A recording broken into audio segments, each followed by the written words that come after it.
Bom dia, bom dia, bom dia. Que a paz do nosso Senhor Jesus Cristo esteja com vocês, amém? Hoje eu trago para vocês uma palavra poderosa, poderosa que vai te abençoar demais. Siga o plano de Deus. Pare de seguir o seu próprio plano. Comece a seguir o plano que Deus tem para a tua vida e para a vida da tua família. Em nome de Jesus, siga o plano. Essa é a palavra de hoje. E nós iremos ler o livro de Gênesis, capítulo 41. Ouçam esse vídeo até o final. Eu vou repetir. Ouçam esse vídeo até o final. Não pule esse vídeo. Vai ouvindo até o final, porque lá no final a gente tem a revelação dessa palavra. E eu espero de verdade que o Senhor ele toque muito no teu coração. Amém? Não esquece, antes de começarmos, de já se inscrever no canal se você ainda não é inscrito. Curtir esse vídeo, compartilhar e também não esquece de comentar aqui abaixo aquilo que o Espírito Santo falou com você através dessa palavra. Amém? Vamos lá? Gênesis 41 fala assim.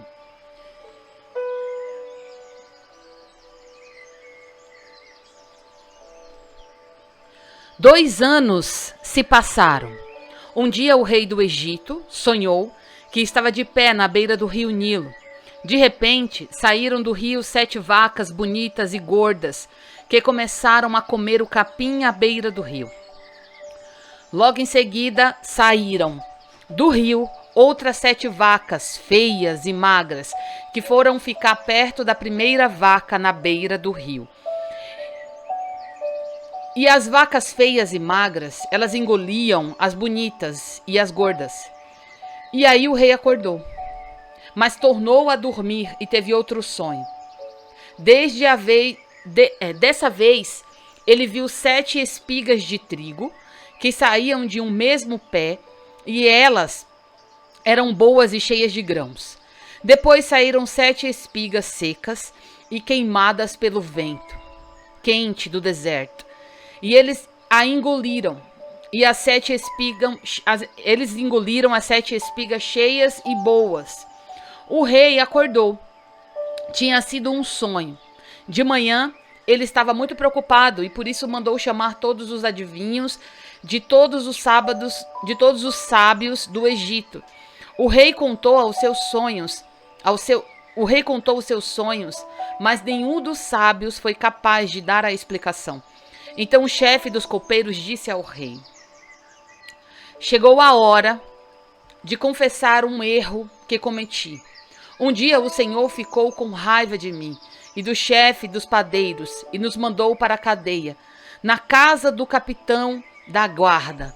Certa noite, cada um de nós teve um sonho e cada sonho queria dizer uma coisa.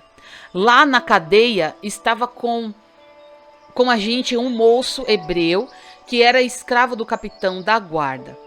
Contamos esse moço os nossos sonhos, e ele explicou o que queria dizer. E tudo deu certo, exatamente como ele havia falado. Eu voltei para o meu serviço, e o padeiro foi enforcado. Então o rei mandou chamar José, e foram depressa tirá-lo da cadeia. Ele fez a barba, trocou de roupa, e se apresentou ao rei. Então o rei disse: eu tive um sonho que ninguém conseguiu explicar.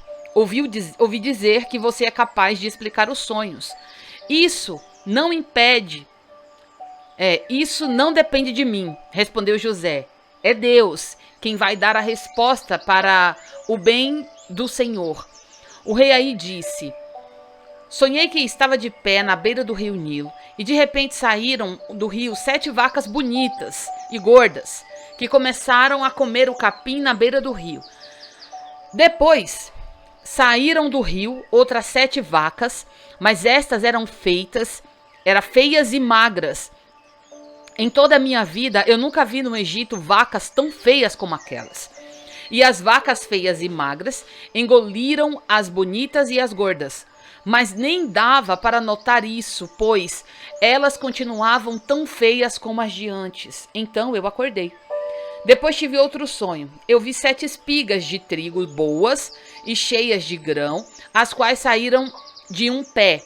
Depois saíram 7 espigas secas e queimadas pelo vento quente do deserto. Elas engoliram as 7 espigas cheias e boas. E eu contei os sonhos aos meus adivinhos, mas nenhum deles é capaz de me explicar. Então José disse ao rei: olha, os 2 sonhos querem dizer a mesma coisa. Por meio deles, Deus está te dizendo que o que ele vai fazer. As 7 vacas bonitas são 7 anos, e as 7 espigas boas também são. Os 2 sonhos querem dizer uma coisa só. As 7 vacas magras e feias saíram do rio depois das bonitas. E também as 7 espigas secas queimadas pelo vento quente no deserto são 7 anos em que vai faltar a comida.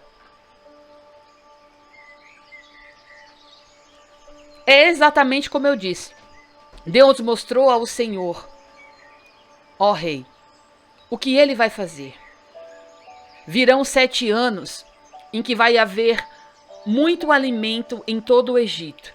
Depois virão 7 anos de fome. E a fome será tão terrível que ninguém lembrará do tempo em que houve muito alimento no Egito. A repetição do sonho quer dizer que Deus resolveu fazer isso e vai fazer logo. E José continuou: portanto, será bom que o Senhor, ó rei, escolha um homem inteligente e sábio e ponha-o para dirigir o país. O rei também deve escolher homens que ficarão encarregados de viajar por todo o país para recolher a 5ª parte de toda a colheita durante esses 7 anos em que eles foram bons. Durante os anos bons que estão chegando, estes homens ajuntarão todo o trigo que puderem e guardarão em armazéns nas cidades, sendo tudo controlado pelo Senhor. Assim, o mantimento servirá para abastecer o país durante os 7 anos de fome no Egito. E o povo não morrerá de fome. Vai vendo essa história, presta bem atenção. O conselho de José agradou ao rei e aos seus funcionários. E o rei lhe disse: Não poderíamos achar ninguém melhor para dirigir o país do que José, um homem em que está o Espírito de Deus. Meu Deus, que palavra, não é? Depois virou-se para José e disse: Deus lhe mostrou tudo isso, e assim está claro que não há ninguém que tenha mais capacidade e sabedoria do que você. Você vai ficar encarregado do meu palácio, e todo o meu povo obedecerá às tuas ordens. Só eu terei mais autoridade do que você, pois eu sou o rei. Neste momento, eu ponho você como governador de todo o Egito. Meu Deus. 42, vamos lá. Então o rei tirou do dedo o seu anel sinete, e o colocou no dedo de José.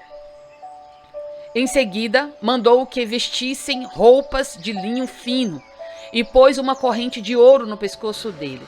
Depois, fez com que José subisse no carro, reservado para a maior autoridade do Egito, depois do rei, e mandou que os seus homens fossem à frente dele, gritando: abram o caminho. Assim José foi posto como governador de todo o Egito.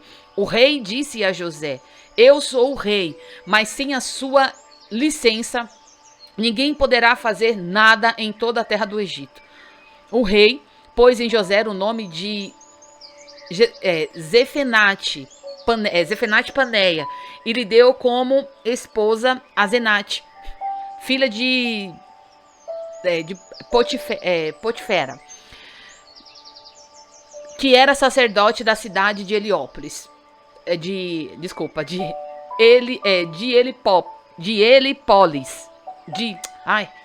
Da cidade de Helípolis. Não, é Heliópolis mesmo. Heliópolis. José tinha 30 anos quando entrou para o serviço do rei do Egito. E ele saiu da presença do rei e viajou por todo o Egito. Durante os 7 anos de fartura, a terra produziu cereais e grandes quantidades. E José, ele ajuntou todos os cereais e o guardou nos armazéns da cidade. ficando em cada cidade os cereais colhidos nos campos vizinhos. José ajuntou o mantimento que desistiu de pesar, pois não dava mais, parecia a areia da praia do mar. Olha como foi a fartura, não é? Antes de começarmos os anos de fome, José teve 2 filhos com a sua esposa Zenate. Pôs o primeiro nome dele de Manassés e explicou assim: Deus me fez esquecer todos os meus sofrimentos e toda a família do meu pai. Oh, meu Deus. No segundo, pôs o nome de Efraim e disse: Deus me deu filhos, filhos no país aonde tenho sofrido. Ou seja, Deus honrou ele no lugar da vergonha. Meu Deus. Então, acabaram-se os 7 anos de fartura no Egito. E como José tinha dito, começaram os 7 anos de fome. Nos outros países o povo passava fome, mas em todo o Egito havia o que comer. Quando os egípcios começaram a passar fome, foram pedir alimento ao rei. E ele disse: vão falar com José e façam o que ele disser. Quando a fome aumentou no país inteiro, José abriu todos os armazéns e começou a vender cereais aos egípcios. E de todos os países vizinhos vinham gente ao Egito para comprar cereais de José, pois no mundo inteiro havia uma grande falta de alimento. Meu Deus do céu! Que palavra, não é? E eu quero frisar para vocês a partir do versículo 47. Por quê? Nós devemos seguir o plano de Deus. Presta muita atenção, queridas. José, ele seguiu o plano de Deus. Ele fez aquilo que Deus mandou. Ele foi orientado pelo Espírito Santo o tempo inteiro a cumprir aquilo que era um plano de Deus sobre a vida dele e sobre aquele lugar. A função de José era interpretar. Naquele momento, a função dele era apenas interpretar o sonho, né? E mostrar, além de interpretar o sonho, ele deveria mostrar também a solução desse sonho. Porque o que o rei buscava não era apenas a revelação, mas ele também queria uma solução para aquele problema, se fosse um problema. Então, por causa disso, que José, ele foi levantado pelo rei como governador. Por quê? Porque o plano do Senhor, ele deveria ser cumprido. E ele deveria ser da mesma forma com que ele foi revelado. Da mesma forma com que ele direcionou. Da mesma forma que Deus disse que teria que ser, ele tinha que ser realizado. E aí, só José poderia fazer aquilo. Agora imagine você, se após ele ter sido levantado como o governador por Faraó, para fazer acontecer a provisão, aquilo que havia sido revelado por Deus através dele, se ao invés disso, de cumprir, de seguir com o plano, ele mudasse tudo e ele resolvesse fazer da forma dele, do jeito dele, se ele resolvesse não fazer mais o que o Senhor mandou, e ele resolvesse com as suas próprias mãos, com a sua própria força, com a sua própria intelectualidade, se ele resolvesse fazer isso, se ele quisesse fazer tudo sozinho, você já parou para pensar quanta dor e quanta desgraça ia trazer sobre aquele lugar? Não apenas para aquele povo, mas ele também traria a desgraça e a fome, e talvez até a morte da família dele. Então Deus o levantou para que o plano dele fosse cumprido, para que o plano do Senhor fosse cumprido. Sabe aquele sonho que ele teve anteriormente? Aquele era o plano. E Deus queria levantá-lo para que aquele plano não deixasse de ser cumprido. Sabe? Talvez, querida, a estratégia e o plano do Senhor, ele não se realize quando nós resolvermos fazer da nossa forma.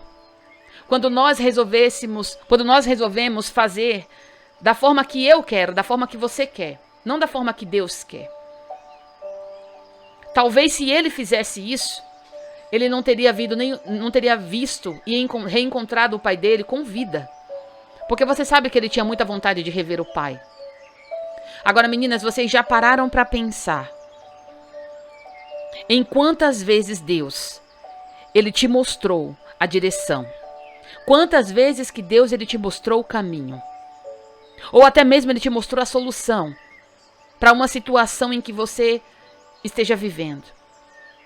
Mas por falta de sabedoria, por falta de depender de Deus, você resolve seguir o seu próprio plano. Resolve meter os pés pelas mãos e ir fazer aquilo que você mesmo quer fazer.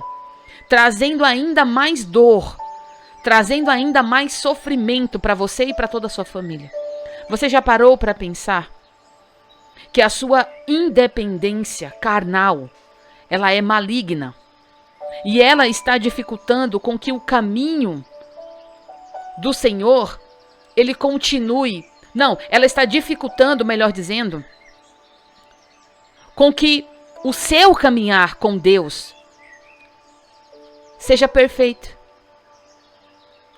Está paralisando uma possível restauração. Está paralisando uma possível prosperidade. A administração, amadas, da nossa vida tem que ser de Deus. O Senhor é que tem que administrar. Ele vai mandando você fazer as coisas, ele está administrando, é uma forma de administrar. Quando nós somos totalmente dependentes do Senhor, nós administramos as nossas vidas de acordo com aquilo que é a vontade de Deus, e não a nossa. Se eu e você, queridas, quiser viver o sobrenatural e a bênção de Deus, nós precisamos seguir o plano de Deus. Nós precisamos seguir o plano e não parar e não retroceder. Nós não podemos mudar a nossa opinião, nós não podemos mudar a nossa posição, a gente tem que continuar. Muitos desistem no meio do caminho, muitos até sem tentar, porque desejam mudar o plano e mudam. E quando eles mudam, sabe o que acontece? Se frustram, desistem, não querem mais, acham que aquilo não é para eles, não dá certo, não é?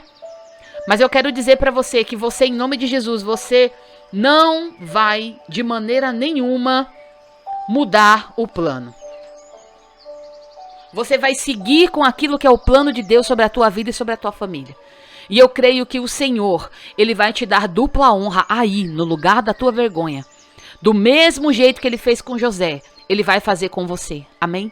Do mesmo jeito que ele levantou José, ele está levantando você hoje, para poder você pregar a palavra para a tua família, para poder você servir de exemplo para a tua família, para os teus amigos, para o teu ministério, no teu trabalho. O Senhor está te levantando hoje com um cargo muito alto espiritualmente, para que você seja o sacerdote da tua casa, já que não tem outro sacerdote lá. Já que as outras pessoas, elas não querem seguir a Deus, você é a sacerdote do teu lar. É você que vai levar o suprimento de acordo com a vontade de Deus. É você que vai revelar as coisas. É você que vai buscar a solução do Senhor. E é a você que Deus deseja se revelar. Para que você seja um diferencial no local onde você está. Amém? Eu espero de verdade que você tenha entendido essa palavra. Já curte esse vídeo, compartilha e comenta aqui embaixo aquilo que o Espírito Santo falou a você. E você que ficou até o final, você que ouviu até o final, eu vou deixar uma frase aqui para você digitar no comentário. Digite assim: eu vou viver a dupla honra do Senhor. Por quê? Porque eu vou seguir o plano. Amém? Eu vou viver a dupla honra do Senhor porque eu vou seguir o plano. Aleluia, meu Deus. Deus é maravilhoso. Amém?